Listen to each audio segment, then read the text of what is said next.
பிரச்சாரம் இன்னைக்கு ஸ்டார்ட் ஆயிடுச்சு. முதல் நாளான இன்றே வேட்புமனுவை தாக்கல் செஞ்சிருக்காங்க முதலமைச்சர் மு.க. ஸ்டாலின், தாவேக தலைவர் விஜய். ரெண்டு பேரும் வேட்புமனு தாக்கல் செஞ்ச உடனே பிரச்சாரத்துக்கு நேராக போயிட்டாங்க. 4 முனை போட்டிகளில் யார் இருமுனை அப்படிங்கிற கேள்வி இன்னைக்கு கோர்ட் கேட்கிறது. ஜெகேஸ்வரன், உங்கள்கிட்ட இருந்து ஆரம்பிக்கலாம். கூட்டணி பேச்சுவார்த்தைகள் முடிஞ்சு, தொகுதி பங்கீடு முடிஞ்சு, வேட்பாளர்கள் அறிவிச்சு, தேர்தல் அறிக்கையெல்லாம் முடிஞ்சு, எல்லாரும் வேட்புமனு தாக்கல் செஞ்சுட்டே ஃபீல்டுக்கு போயிட்டாங்க.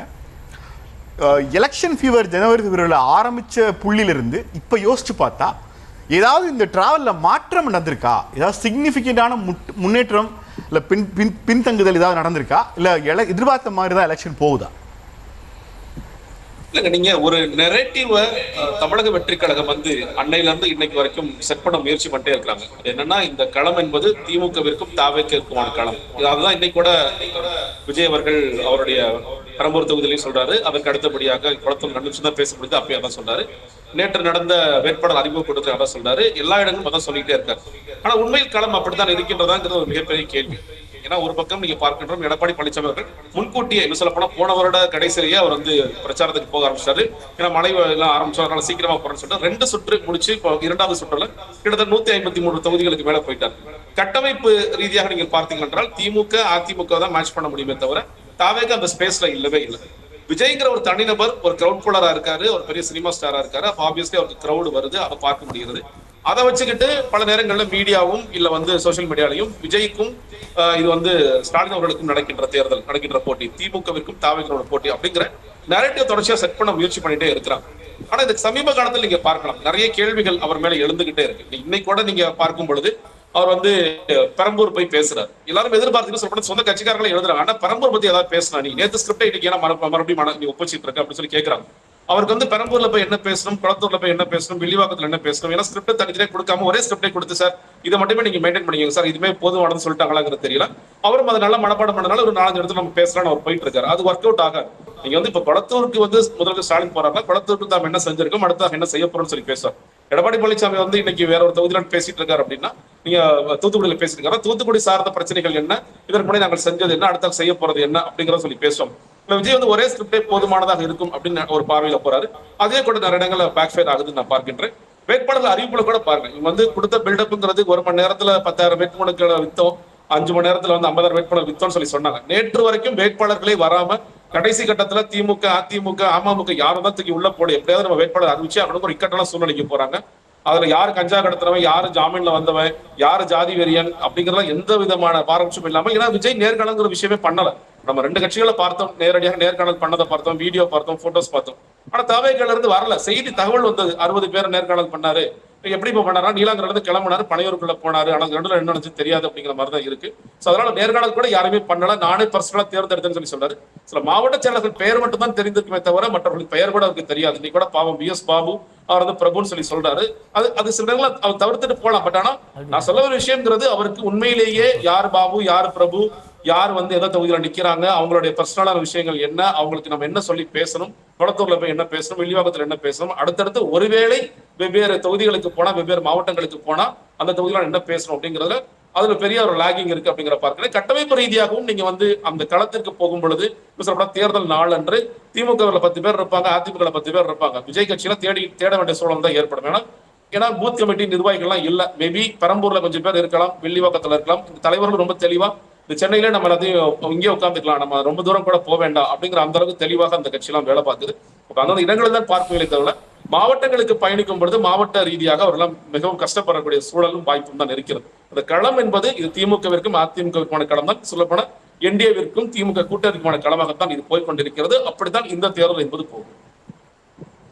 யார்கிட்ட பேசிட்டு இருக்கீங்க? விஜய் பிரச்சாரம் பண்ணாதான் ஓட்டு விடுமாண்ணா? இல்லை விஜய் என்ன பேசணுங்கிறத வச்சுதான் விஜய்க்கு ஓட்டு போட போறாங்களா? இல்லை விஜயனுடைய தொடக்க கால 3 ஆண்டு கால செயல்பாடுகள்லாம் பார்த்துதான் ஓட்டு போட போறாங்களா? விஜய்க்கு விட போற ஓட்டு விஜய் கட்சி ஆரம்பிச்ச நாள் அன்னைக்கே முடிவு செய்யப்பட்டிருக்கு. அவருக்கு பேச தரல, ஒரே ஸ்கிரிப்ட், கட்சி கட்டமைப்பு இல்ல, எல்லாமே விஜய் தானேங்க. இல்ல கரெக்ட் தான் நீங்க சொல்ற அந்த நபர்கள் என்பது, நீங்க அந்த ட்ரோன் கேமரால காமிக்கின்ற அத்தனை நபர்களும், அத்தனை ஆயிரக்கணக்கான நபர்களும் வாக்களித்தால் கூட நீங்க கிட்டத்தட்ட 210க்கு மேற்பட்ட தொகுதிகளை டெபாசிட் வராது. ரொம்ப சொற்பமான தொகையில தான் டெபாசிட்டே வரும். நம்ம பார்க்கின்ற ஷார்ட்ஸ் வந்து பார்க்கும்போது ஐயோ பிரம்மாண்டமா இருக்கே, போராட்டங்கள்லாம் விஜய்க்கு பெரிய கூட்டம் வருது, விஜய் ரசிகர்கள் வர்றாங்க. நான் கன்ஃபார்மா சொல்றேன், நான் வந்து மற்றவர்களோட வேறுபடுறேன். விஜய்க்கு வர கூட்டம் விஜய்க்கு ஓட்டு போடுவாங்க. அவங்க வந்து சும்மா வேடிக்கை பாரு கூட்டம் இல்ல. விஜய் பார்த்தாலே எங்களுக்கு போது, விஜய் என்ன பேசினாருங்கிற தேவையில்லை, என்ன கண்டென்ட்ங்கிற தேவையில்லை, விஜய் எது பேசினாலும் நாங்க ஏத்துக்குவோம் அப்படிங்கிற மாதிரி கூட்டம் தான். ஆனால் அந்த கூட்டம் என்பது இவர் சொல்றாரு இல்லையா, நான் திமுகவிற்கு மேட்சா நான் தான் இருக்கேன், திமுகவிற்கு நான் தான் வந்து சரியான ஒரு எதிரின்னு சொல்லி சொல்றாரு இல்லையா, அந்த இடத்துக்கு விஜய் இன்னும் பயணிக்கலாம் சொல்லி சொல்றேன். அந்த இடத்துக்கு இப்ப விஜய் வந்து ஏன் பெரம்பூர் குறித்து பேசணும்னு சொல்லி சொல்றோம், இல்ல ஏன் வந்து பல பொதுவான விஷயங்கள் குறித்து பேசணும், ஏன் ஸ்டாண்ட் எடுக்கணும்னு சொல்லி சொல்றோம்னா, நீங்க ஒரு தரப்பு யோசிக்கிறாங்கல்ல, இல்ல திமுக மாற்று சொல்லி சொல்றாங்கல்ல, எந்த விதத்தில் மாற்றாக இருந்தார், இல்ல அதிமுக எந்த இடத்துல ஒரு மாற்றாக இருந்தார் அப்படிங்கிற கேள்வி எழுதுல. அந்த வாக்காளர்களின் வாக்குகளை வாங்காம நீங்க எப்படி இரண்டாவது இடத்திற்கோ இல்ல வந்து இடத்துக்கு வரதுக்கு வாய்ப்பு இல்லை, கிடையவே கிடையாது. நீங்க மூன்றாவது இடத்தில் தள்ளப்படுவீங்க. அந்த மூன்றாவது இடம் தள்ளுவதற்கு, மூன்றாவது இடத்தில் நிலைத்திருப்பதற்கு உங்களுடைய தொண்டர்கள், உங்களுடைய ரசிகர்கள் வாக்கள் என்பது போதுமானதாக இருக்கும். அதுவும் சட்டம். இன்னொன்னு, ஒட்டுமொத்த இளைஞர்கள் வாக்கு ஒரு பின்னாடி தான் இருக்கு, ஒட்டுமொத்த பெண்கள் வாக்கு பின்னாடி தான் இருக்கு. இது வந்து தொடர்ச்சியா நரேட்டிவ் செட் பண்ணிட்டு இருக்காங்க. எல்லா கட்சியிலும் இளைஞர்கள் வாக்கு இருக்கு. திமுக இருக்கு, அதிமுக இருக்கு, பாஜக இருக்கு, பாமக இருக்கு. எல்லா கட்சியிலும் இளைஞர்களை பார்க்கிறோம், எல்லா கட்சியிலும் பெண்களை பார்க்கின்றோம். ஒட்டுமொத்தமா இவங்க தான் இருக்காங்க அப்படிங்கிற ஒரு நரேட்டிவ் செட் பண்ணிட்டு இருக்காங்க. அது கிடையாது. ஜெகதீஷ், கடந்த 25 ஆண்டு கால தேர்தல் எடுத்து பாத்தீங்கன்னா திமுகவும் வேண்டாம், அதிமுகவும் வேண்டாம், யாராவது புதுசா ஒருத்தர் வந்தா நல்லா இருக்கும் அப்படிங்கிற இந்த கோட், இந்த வரிக்கான பெர்சன்டேஜ் ஆஃப் ஓட்ஸ் வந்து ஒரு 20% எப்பவுமே தமிழ்நாட்டு தேர்தலில் இருந்துகிட்டே இருக்கு.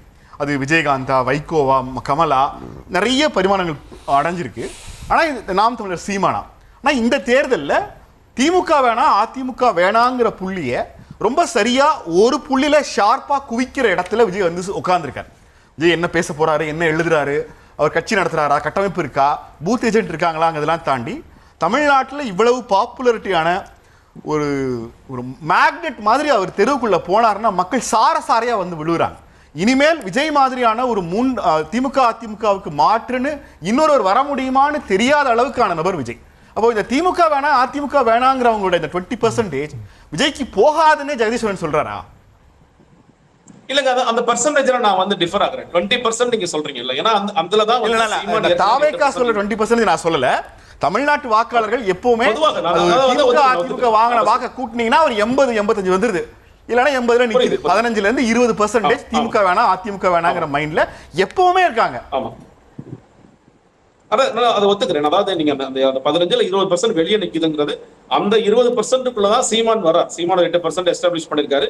நான் அதுல கூட நிறைய பேர் அந்த குறையும் சொல்லி சொல்றாங்க. அதுல கூட நான் டிஃபர் ஆகிறேன். ரொம்ப எல்லாம் குறையுங்கிறது எனக்கு தோணல. அந்த பெர்சன்டேஜ் தக்க பரத்தோடு. இன்னொன்னு, நீங்க வந்து நம்ம 4 மணி அப்படின்னு சொல்லி பேசிட்டு இருக்கோம். இன்னொரு பக்கம் ஐயா ராமதாஸ் நிக்கிறாரு, சசிகலா அவங்க நிக்கிறாங்க, கிருஷ்ணசாமி நிக்கிறாரு, சுயேட்சைகள் நிக்கிறாங்க, ஒவ்வொரு இடத்துலயும் பாப்புலரான சில பேர் நபர்கள் நிற்பாங்க. இவங்க நோட்டா இதெல்லாம் இந்த கணக்கு எல்லாம் சேர்த்தோம் 20ங்கிறது வருது. நான் சொல்றேன், விஜய்க்கு என்னுடைய கணிப்புங்கிறத முன்னாடி சொன்ன மாதிரி 8ல இருந்து 10 வருவதற்கான அத்தனை வாய்ப்புகளும் இருக்கின்றது. அந்த 10 வந்து 15 ஆக்குறதுக்கோ 20 ஆக்குறதுக்கோ விஜய் மெனக்கட்டாரான இல்லைன்னு நான் சொல்றேன். அந்த வாக்காளர்கள் இப்போ இல்ல 2 பேர் வேணாம், சீமானு வேண்டாம், எனக்கு வந்து திமுக அதிமுக நிறைய குறைபாடுகள் இருக்கு, பிரச்சனைகள் இருக்கு, விமர்சனங்கள் இருக்கு, போதாமைகள் இருக்கு, அதனால நான் புதுசா ஒருத்தரை தேடுறேன் அப்படின்னு யோசிக்கிறவங்க எந்த வகையில் விஜய் மாற்றாக இருந்தார் அப்படின்னு ஒரு கேள்வி முன்வைக்கிறாங்கல்ல, அதுக்கு விஜய்கிட்ட பதிலே கிடையாது. ஒண்ணு இல்லைங்க, பெரம்பூர் மக்கள் இன்னைக்கு வந்து பார்க்க வந்திருக்காங்க. ரசிகர்களை தாண்டி பெரம்பூர்ல வீட்டுல உட்காந்து டிவியில பார்த்தேன், நாளைக்கு சாயந்தரம் வந்து டிவியில என்னப்பா விஜய் வந்துட்டு போனாரு, என்னப்பா பேசினார் பெரம்பூரை பத்தி அப்படின்னு கேட்கிறவங்களுக்கு பெரிய ஏமாற்றமாக இருக்கும்.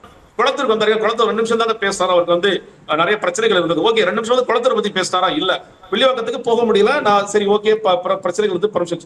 ஆனா பெரம்பூர் மக்கள் நம்ம தொகுதியில நிக்கிறார், நம்ம தொகுதி சார்ந்த பிரச்சனைகள் அவர் ஏன் நிக்கிறார் அவர் சொன்னார். நான் இங்க அம்மாக்கள்ட்ட இருந்து ஸ்டார்ட் பண்றேன், இங்க நிறைய உழைப்பாளிகள் இருக்காங்க, சரி ஓகே.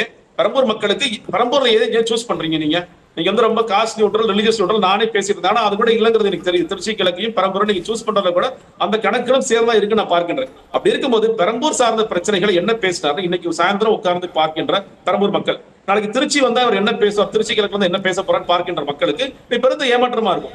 பொதுவாக நேத்தானே இது பேசினாரு, இந்த வேட்பாளர் அறிமுகப்படுத்தல இது பேசிட்டாரு, இன்னும் 2-3 இடத்துல ஏற்கனவே இதெல்லாம் பேசிட்டாரு. பேசிய விஷயங்கள் பேசாம பெரம்பூர் சார்ந்து என்ன பேச ஒரு கேள்வி இருக்குல்ல, அது நான் கேட்கல. கட்சியில சொந்த கட்சியில இருக்கிற ட்விட்டர்ல இருக்கிற தம்பிகள் நிறைய பேர் எழுதுறாங்க, அண்ணா என்ன பேசிட்டு இருக்காரு, பெரம்பூர் யாரும் ஸ்கிரிப்ட் கொடுக்கல கேட்கறாங்க. அப்ப அதை தானே எதிர்பார்ப்பாங்க. அந்த இடத்துல விஜய் தவறான்னு சொல்லி சொல்றேன். நீங்க ஆர்வி சேகர் எதிர்க்கணும், திலகபாபு நாம் தமிழர் வேட்பாளர் பேசலாம் அப்படின்னா அந்த இடத்துல விஜய் எந்த இடத்துல செட் ஆகிற ஃபிட் ஆகிறான்னு நான் பாக்குறேன்.